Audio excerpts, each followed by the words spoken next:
இன்றைய காலகட்டத்தில் வீட்டை விட்டு வெளியே போயிட்டு மறுபடியும் எந்த ஒரு பிரச்சனையும் இல்லாமல் வீட்டுக்கு திரும்பி வர்றது அப்படிங்கிறது ஒரு சவாலான விஷயமாக தான் இருக்குது.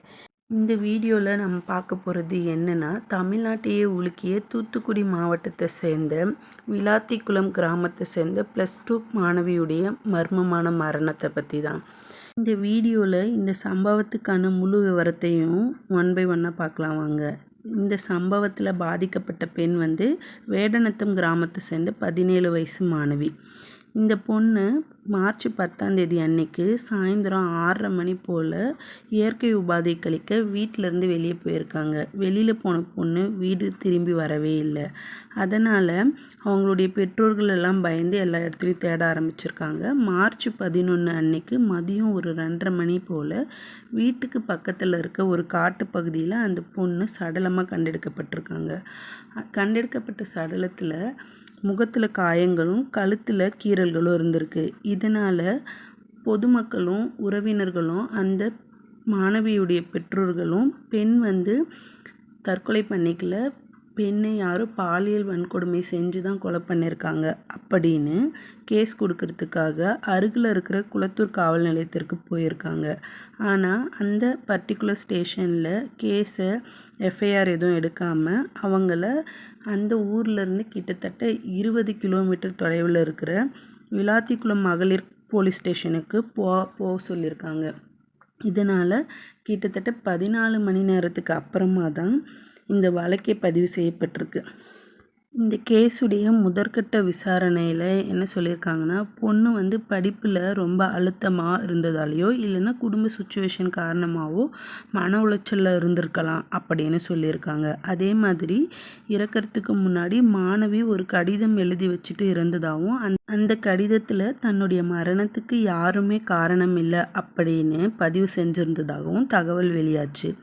அதுக்கப்புறமா விளாத்திக்குளம் போலீஸார் இது குறித்து வழக்கு விசாரணையை நடத்தி வந்தாங்க. அப்புறமா மாணவியுடைய உடல் பிரேத பரிசோதனைக்கு தூத்துக்குடி கவர்மெண்ட் ஹாஸ்பிட்டல்லையும் அனுமதிக்கப்பட்டிருந்துச்சு.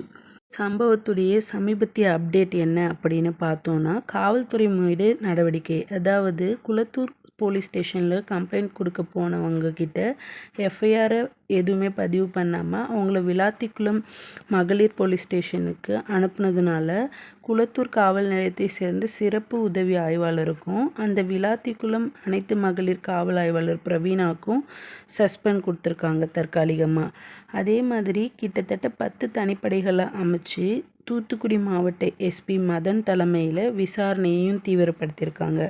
விசாரணை வளையத்தில் கிட்டத்தட்ட 212 சாட்சிகள் கிட்ட விசாரணை நடத்தியிருக்காங்க. சந்தேகத்தின் அடிப்படையில் 5 பேர்கிட்ட டிஎன்ஏ பரிசோதனைக்காக இரத்த மாதிரிகளையும் சேகரிச்சிருக்காங்க.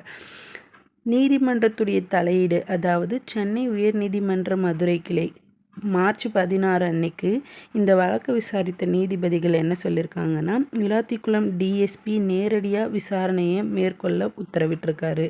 அதே மாதிரி பாதிக்கப்பட்ட பெற்றோர்களின் வாக்குமூலத்தை வீடியோ மற்றும் ஆடியோ பதிவு செய்யணும்னு ஆணையை பிறப்பிச்சிருக்காரு.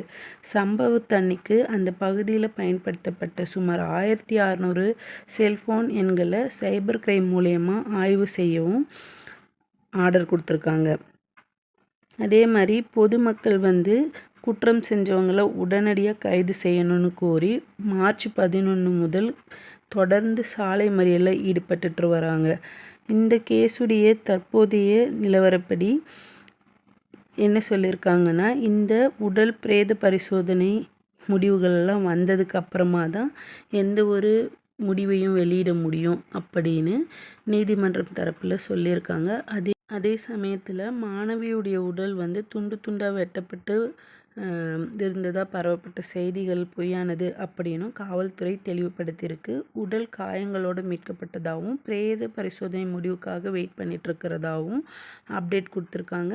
இந்த வழக்குடைய அடுத்த கட்ட விசாரணை ஏப்ரல் 2 நடைபெறும் அப்படிங்கிற முடிவையும் சொல்லியிருக்காங்க. பிரேத பரிசோதனைக்கு அப்புறமா வர்ற ரிசல்ட்டை பேஸ் பண்ணி தான் அந்த பெண் எப்படி இருந்தாங்க அப்படிங்கிற செய்தி நம்மளுக்கு முழுமையாக தெரிய வரும்.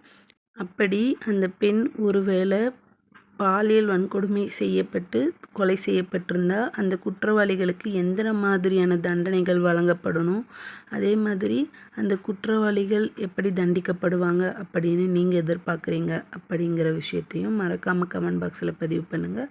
அடுத்த ஒரு வீடியோவில் சந்திக்கலாம். Tata bye.